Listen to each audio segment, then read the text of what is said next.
Народната банка внимателно ги следи драстичниот пат на цената на нафтата, берзанските индекси, како и вредноста на американскиот долар во однос на еврото и соодветно на тоа ќе се креираат идните чекори.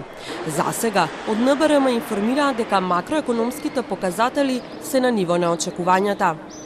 Неизвестноста околу идните мерки на развиените економии, како и големата променливост на меѓународните финансиски пазари и во следниот период активно ќе се следат, со цел адекватна оценка на нивните ефекти врз домашната економија и потребата за преземање на евентуални мерки.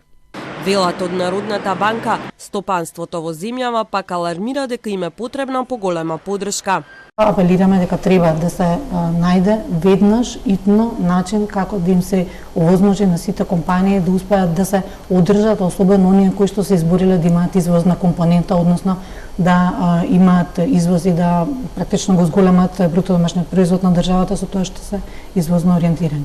Потребни се даночни олеснувања, дека се потребни олеснување или намалување на социјалните придонеси и на персоналниот данок, бидејќи не сите заработуваат исклучиво преку фирмите.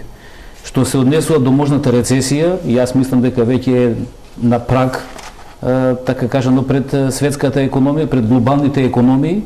Оно што го констатиравте дека берзанските производи, најглавните берзански производи вртоглаво паѓаат, тоа е затоа што е глобалната потрошувачка е намалена, односно е стопирана. Тоа ќе се рефлектира после некое време и кај нас.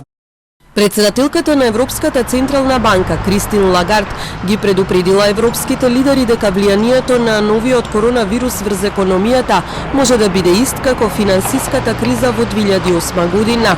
Председателката одржала состанок со европските лидери на кој ги известила дека мора брзо да реагираат на новата ситуација, јавува Блумберг. Банката на Англија пак денеска направи неочекуван потек со тоа што е намали референтната каматна стапка од 0,75 на 0,25%, што представува најрадикално намалување од март 2009 година.